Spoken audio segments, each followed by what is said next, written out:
Hi guys, so today we're having a look at the new foundation from KVD Beauty. This is the Good Apple Serum Foundation. The packaging's beautiful, like I have to get that out of the way first. Like it's a glass bottle, it's got all the fancy curlicues on it. The cap kind of looks black from a distance, but when you get up close it's actually kind of like smoked see-through, which I just think is beautiful somehow. I don't know. Anyway, first off, shades, okay? Different shade names again, so it doesn't match up to the other, either the Good Apple Balm or the original foundation shades. So that to me is slightly frustrating. I don't buy MAC anymore because of the whole they're not cruelty free, but you always knew exactly what number was your number and it worked the same across whichever foundation, concealer, powder. Anyway, so this is £34 for 30 millilitres, so it's a little bit pricey. So yeah, luckily it's on offer on Boots, which is where I bought it. And I got it for £27.20, which is a little bit more reasonable. So, anyway, shades. How many shades are there? In fact, I'm just going to read everything that they say about it, okay? So, Good Apple Serum Foundation is a real foundation paradox. Full coverage with a natural finish, transfer-proof extreme long wear with a light serum feel. Covers everything from blemishes to acne scars, hyperpigmentation, discoloration and more. You've never seen natural full coverage like this. Why you need it? Maximum coverage, minimum weight, infused with apple extract. It's got our iconic Good Apple full coverage, an undetectable serum light feel. And actually I'm just going to go and look for the KVD Beauty page about it because I can't be bothered trying to count all the different shades. So on the KVD site, that also means I can get the dollar price. I believe it said $42 there. Don't tell me you've also not got the... Oh my god. Right, I do actually have to count the shades. No, I don't. Yes, there's 40 of them. So...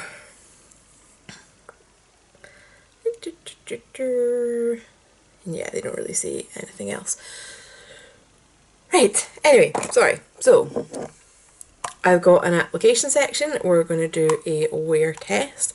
Luckily, I got shade matched in store, so we match pretty well. I'm shade light 008, which, according to the site, is for fair skin with neutral undertones. They've got ones with like pink undertones, warm undertones, good mixture, basically. So, as I said, we've got an application section, so let's see how that went. Right, let's get started. So, I've got my niacinamide serum on, my moisturiser, and primer-wise, we've got the Peach Delight Mattifying Peach Primer. It's a very silicone-y based one, so it does tend to smooth the skin over just a little bit. It's not like it advertises a pore-filling primer, just, you know, it is a silicone one, so it tends to smooth things out a little bit. So I'm just putting 4 pumps out just now, because it is quite a small amount that comes out with each pump. You can see it's quite a, not runny foundation, but it's definitely moving rather than holding its shape. So when I get colour matched, we didn't use any primer, just a bit of moisturiser. To be honest, I've been neglecting my skin and it looked a little bit textured, so hoping that that primer is enough. But I mean, even without doing a wear test today, I can pretty much tell you if you've got a lot of texture or dry skin, weirdly this might not be the one for you. Because you think serum foundation, that sounds like something for dry skin, but if it's dry to the extent of not sitting smooth, I felt like this might emphasise it. I'll show you what I mean anyway. Because I've got this weird cut on the side of my lip that's textured. But this is blending super easy. It feels super light, and you can see how much it's covering the wonderful redness that is my skin. Redness, broken veins, the full shebang.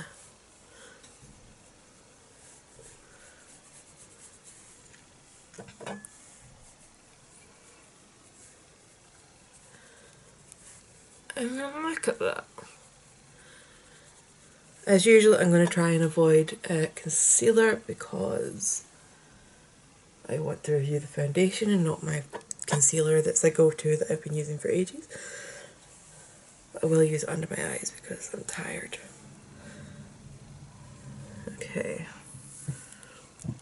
So, zoom in a wee bit further. You can see there it's kind of slightly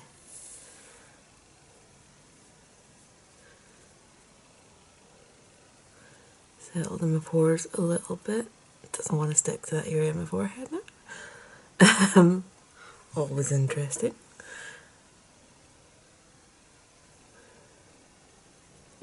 I'm sure I took my primer up that far.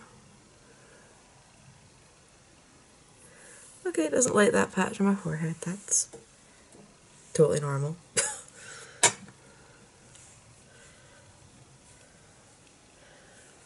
Okay, so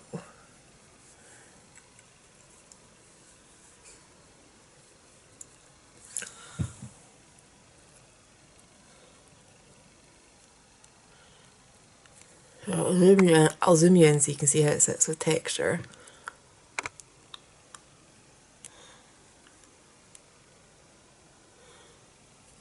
So, and yes, it is quite sore, that little cut. I'm not a fan. Not that I'm ever a fan.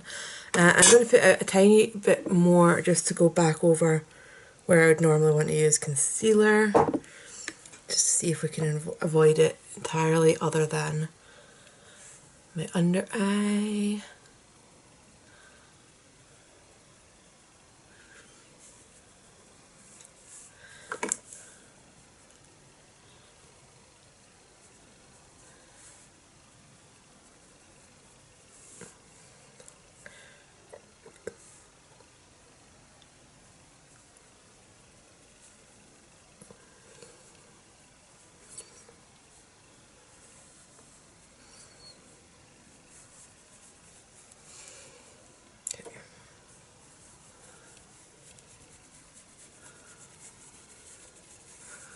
I'm not going to totally cover the ones on my neck, but if I can soften them out, that keeps me a bit happier.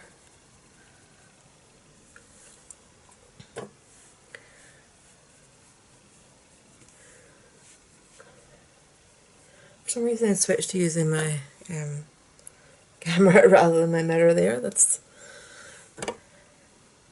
not the best way to get a fully blended makeup look. No offense to my camera, but the screen is tiny compared to my mirror, and it's also far away. Okay, so I'm quite happy with that coverage, other than that weird spot in my weird area in my forehead that it didn't want to grip. As I said, I'm still going to do my under eye concealers just because I haven't had a lot of sleep lately. As you can tell, as I start throwing stuff everywhere. Been doing some looking after other people other than myself, and I've been very stressed. I've not been getting videos done, and I apologise.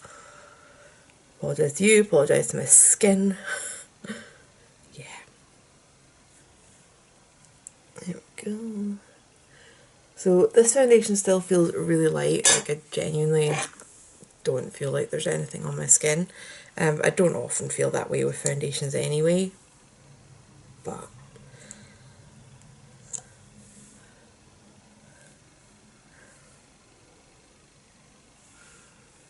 okay, that one, tiny bit there. Okay.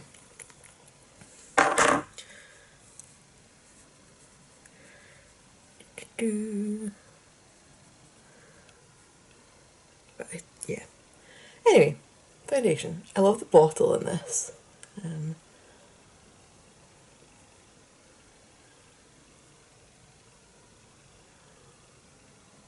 There is a new KVD pore filling primer coming out, which kind of makes me wonder, maybe they know that this sometimes settles in pores or grips on dry skin, because it's a bit coincidental.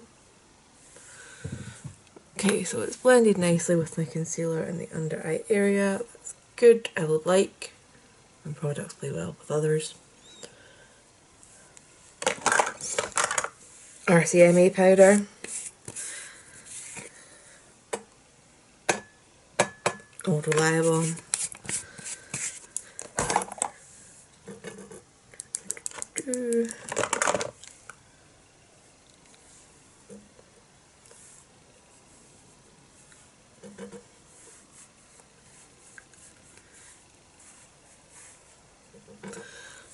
And then I need to go and quickly finish my makeup, the rest of my makeup before work.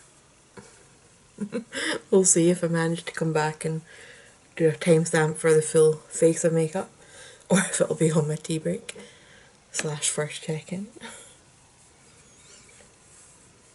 Because yeah, again, with really tired and looking after people, might have hit snooze on my alarm this morning.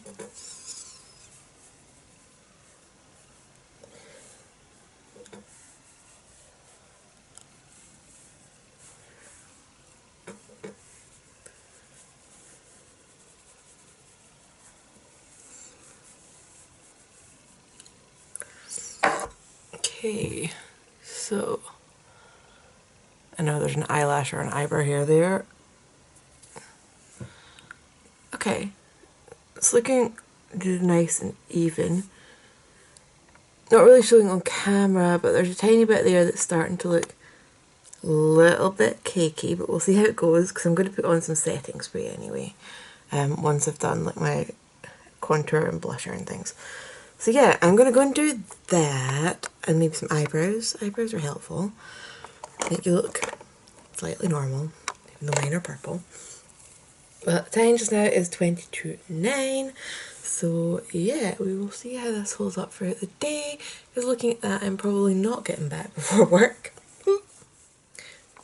Right, I'm back. So it is 1:25, so I've had this on for almost 5 hours. We're looking pretty good.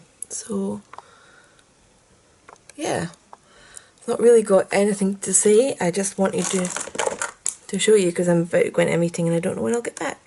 I'll maybe do a tiny wee bit of powder. No, I'll see how it goes. I'll be back. Right, so I'm back again. It is 3:05. I've got a bit more oil breaking through, so I'm just going to zoom you in and show you. So, upper lip area, you know, just beginning to look a little bit sweaty. Chin's shiny, nose is shiny, forehead is shiny. So for me, this is definitely the powdery touch-up stage. Yeah, I know there's some people that would be happy with this, but I think it's one of those grass is always greener on the other side things. The oily skin girls want to look matte, the dry skin girls want a bit of a glow. But I do not want to go around looking like I'm sweating on my upper lip. Or, yeah, just face in general. So, coverage wise though, I would say we're pretty good. A tiny bit wearing off around my nose, but it has been itchy. That area up on my forehead that it wasn't sticking to, it's still pretty bad on coverage.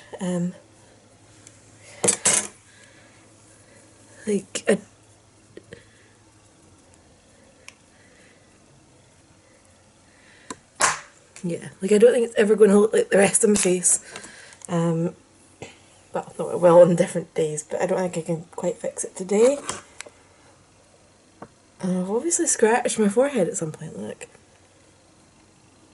Oh. Trying to fix that was a mistake. Camera can't even focus on it. As soon as I've done that, it's... Oh no! Now I'm going to be in that awful... eternal cycle of you can't really be putting foundation on top of powder.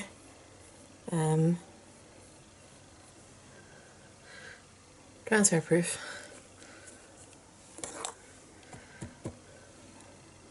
No, I was rubbing quite hard. I'm going to test the transfer proofness of this later with slightly more realistic accidental contact, you know, more natural contact basically, than me actually swiping at it, so that I can try and fix this without going on top of powder with a liquid foundation.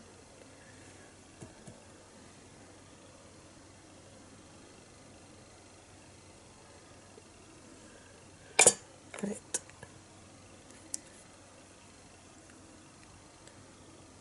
I feel like it lifted again as soon as I touched it with my powder brush. That's so weird. Oh well, anyway, yeah, so I'm going to go back about my day and I'll be back with any other developments. Hopefully not as weird as that one. Right, so I'm just finished work. It is just after 5:05 and I just want to touch up with powder a tiny little bit. So I'm basically going to head to my mum's to get fed before we both go to ice hockey. And I'll zoom you in to show you. It's mainly around my nose corners. That's a technical biological term. Anatomical term, nose corners. Again, I've been scratching, so actually I'm going to kind of tap that smooth.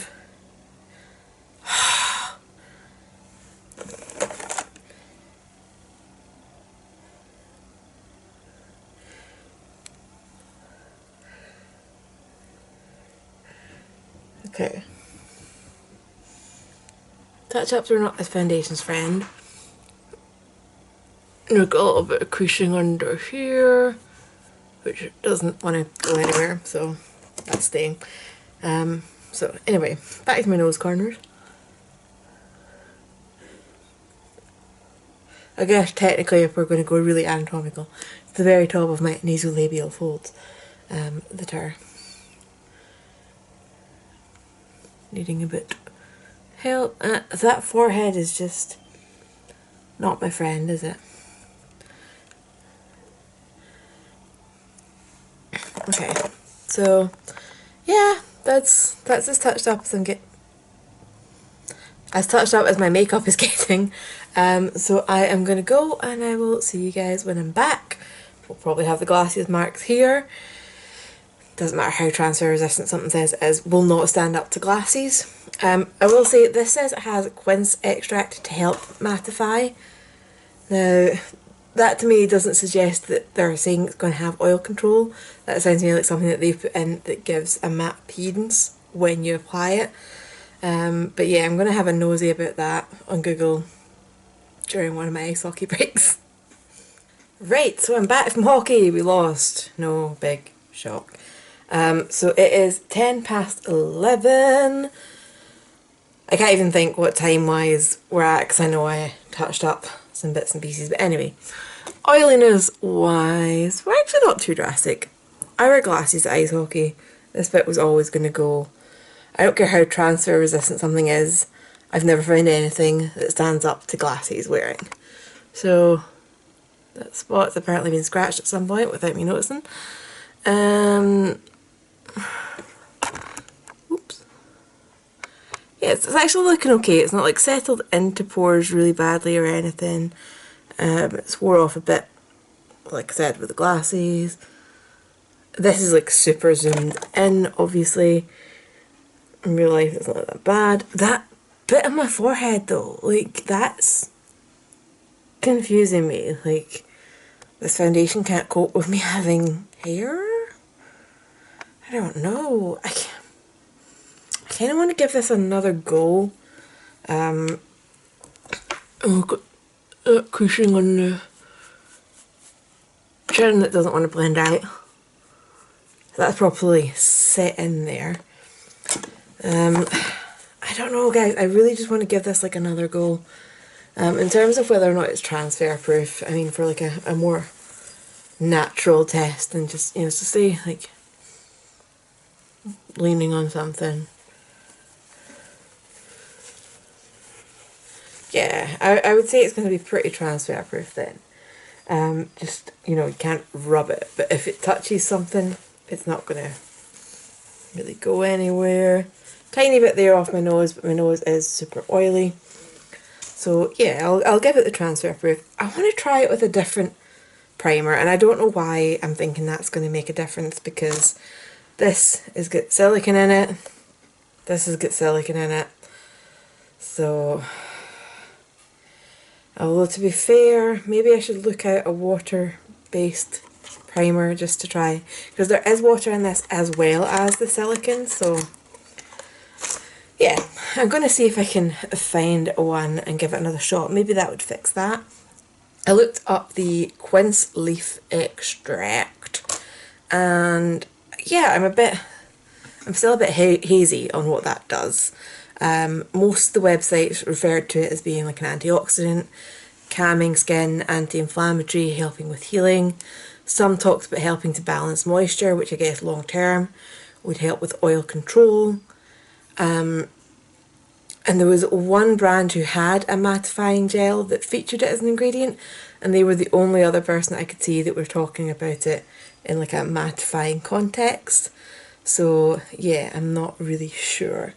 This is fucking me, those little glasses bits.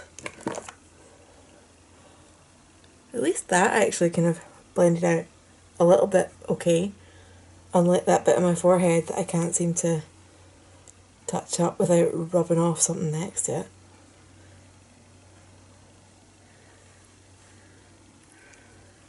But yeah, another reason that I kind of want to give this another day's wear is that with a good Apple foundation balm, I actually started to break my skin out.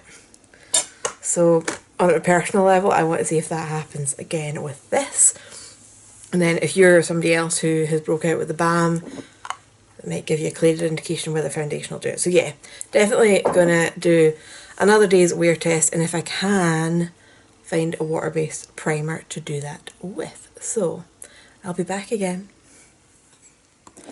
Right, so I'm back. I've had a couple of days of wearing this now. I did go back to another Boots and try and get the primer, but I couldn't find it, and honestly I couldn't be bothering staff to see if they would produce it from somewhere. So anyway, I had found somewhere in my drawers the Revolution Star primer, which is water-based with silicones later in the ingredients, same as the foundation.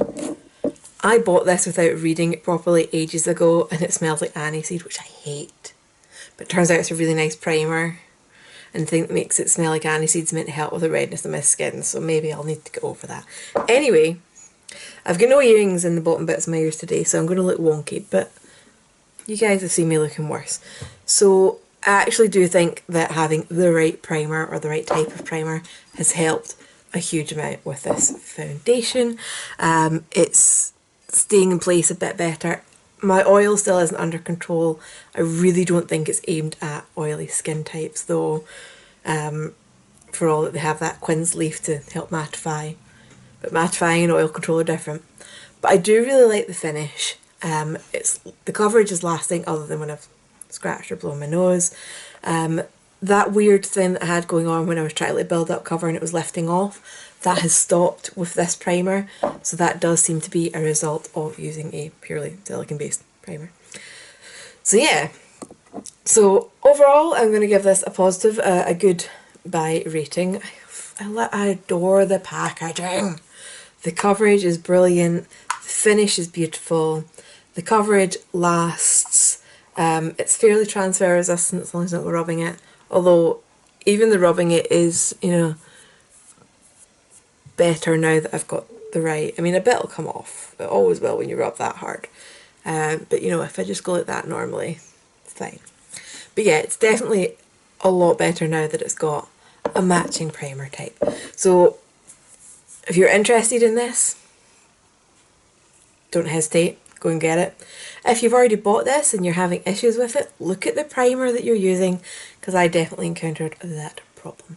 So if you've got any other questions, please leave them down below and I will get back to you. I am sorry I took another break from YouTube. Life just got completely out of control and I wasn't coping with it. But I'm back. I filmed 2 videos, so I'm at least temporarily back. And I will see you guys in the next one. I hope you have an awesome weekend lined up. Bye.